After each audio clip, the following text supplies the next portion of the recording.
तो जापान की शिक्षा व्यवस्था पे बात करेंगे जो कि एक अच्छी शिक्षा व्यवस्था है।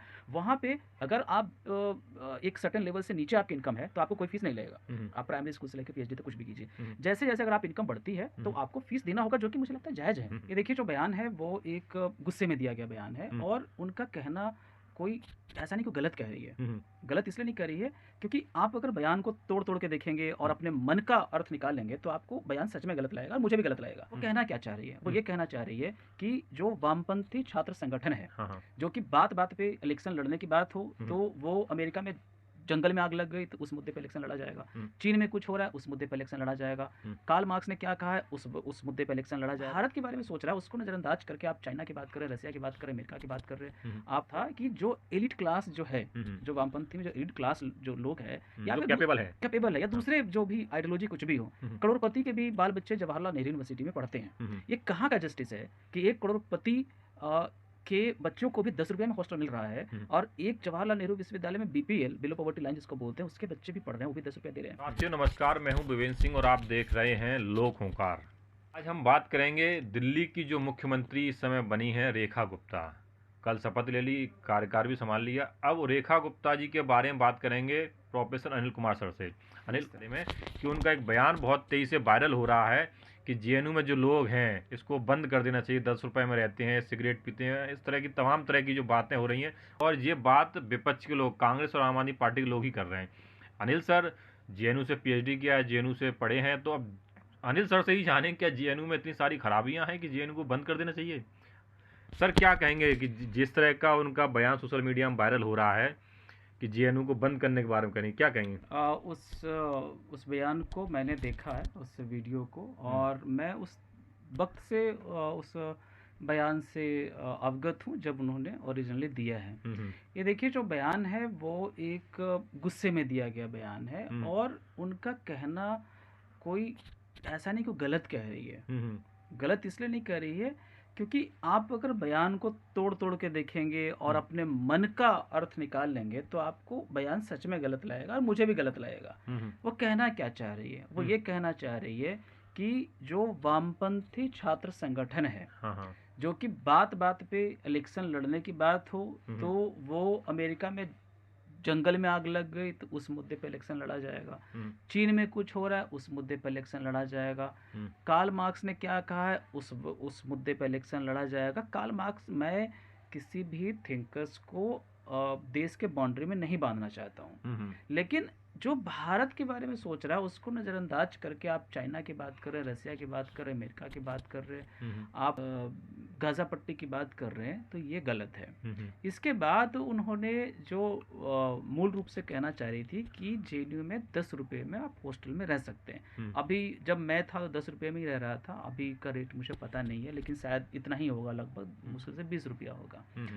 उनका ये कहने का मतलब था कि जो एलिट क्लास जो है, जो वामपंथी में जो एलिट क्लास जो लोग है या फिर कैपेबल है या दूसरे जो भी आइडियोलॉजी कुछ भी हो, करोड़पति के भी बाल बच्चे जवाहरलाल नेहरू यूनिवर्सिटी में पढ़ते हैं। ये कहाँ का जस्टिस है कि एक करोड़पति के बच्चों को भी 10 रुपये में हॉस्टल मिल रहा है और एक जवाहरलाल नेहरू विश्वविद्यालय में बीपीएल, बिलो पॉवर्टी लाइन जिसको बोलते हैं, उसके बच्चे भी पढ़ रहे हैं, वो भी 10 रुपये दे रहे हैं। तो उनका मुझे लगता है कि जो मेजर कहने का मतलब था कि जो सक्षम हैं उनको फीस देना चाहिए, ठीक है, क्योंकि वो टैक्स पेयर की बात कर रहे हैं। तो मैं तो कहूँगा कि एक करोड़पति का बच्चा जो है वो बीपीएल फैमिली की जो टैक्स दे रही है उसके पैसे से पढ़ रहा है वो। अब आप कहेंगे वो टैक्स कहाँ से दे रहा है? हर चीज़ आप खरीदते हैं, माचिस कौन यूज नहीं करता है, उस पर भी टैक्स है, हर चीज़ पर टैक्स है। तो उनका ये है, और ये बात वैसे नहीं है कि मैं काल्पनिक बातें बोल रहा हूँ। अगर आप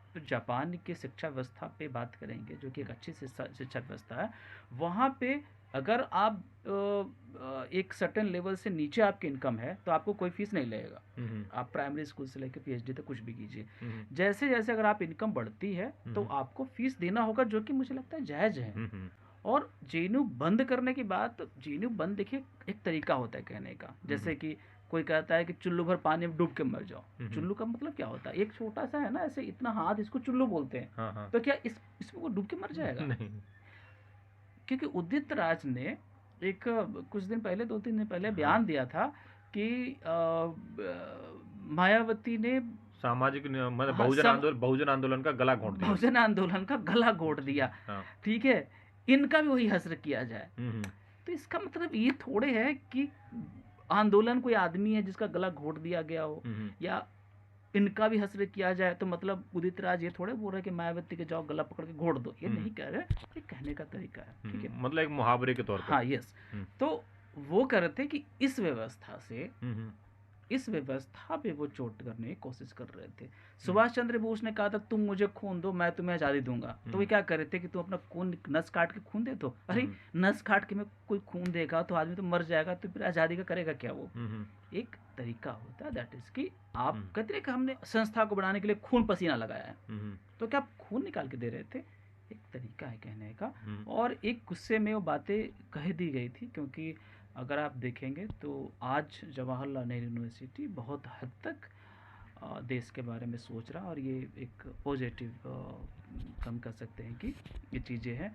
और कोई आप याद कीजिए जब 370 ख़त्म हुआ था तो किस तरीके से लोग कह रहे थे कश्मीर के लोगों को बंधक बनाया गया, ये बनाया गया। मैंने भी अपने चैनल पे एक यूट्यूब लगाया था, सबसे ज़्यादा भी उसी का आया था कि मैंने कहा था ये सब फर्जी आरोप है। अच्छा, तो किस तरह देखते हैं जैसे रेखा गुप्ता जी के बारे में कहा जा रहा है कि दिल्ली में नई मुख्यमंत्री हैं, अभी चौथी महिला मुख्यमंत्री हैं, और क्या संभाल पाएंगे, क्योंकि पहली बार विधायक बनी, पहली बार मुख्यमंत्री हो। खासकर जब बीजेपी में रहा है, जो नए नए लोग हैं उनको मौका मिल जाता है, जैसे कह लीजिए जो पहली बार विधायक, चाहे मोदी जी की आप बात कर लीजिए, चाहे आप राजस्थान देख लीजिए भजना सर, इधर रेखा गुप्ता जी भी हैं। बिल्कुल। तो क्या मतलब लगता है कि दिल्ली में जो विकास है वो विकास कर पाएंगी?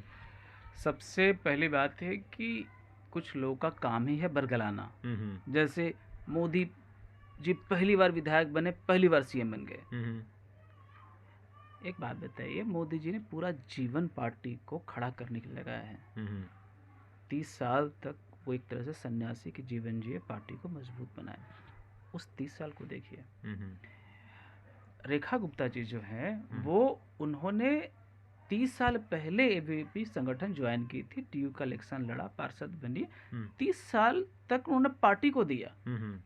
विधायक तो लोग लालच होता है विधायक बन जाए, मंत्री बन जाए, जिसने निस्वार्थ भाव से पार्टी को दिया हो, और तो पार्टी ने भी उनको पद दिया। आप इसकी कल्पना राष्ट्रीय जनता दल, समाजवादी पार्टी, बहुजन समाज पार्टी से कर सकते हैं, जहाँ की जन्म जन्मांतर तक सीएम का पद फिक्स है, किस जाति का होगा वो भी फिक्स है। मैं किसी जाति का नाम नहीं लूँगा, बट ये चीज़ें हैं ना।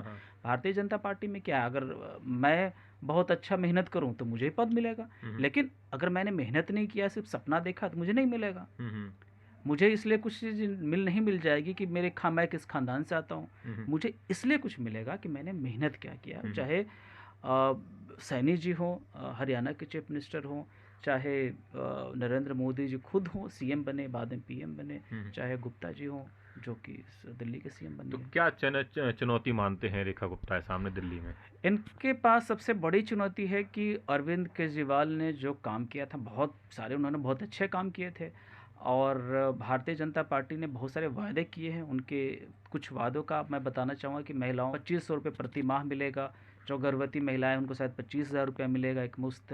उसके बाद अटल कैंटीन चलाई जाएगी, जहाँ पे कि फ्री में खाना मिलेगा, और खाना मिला के आप खा भी सकते हैं और पैक करा के घर भी ले जा सकते हैं। और एक और चैलेंजिंग चीज़ें है कि कहीं ना कहीं आम आदमी पार्टी ने कहा था कि शिक्षा व्यवस्था में सुधार किया, हालांकि दिल्ली में पहले से भी शिक्षा अच्छी थी, लेकिन उसका कंट्रीब्यूशन तो है।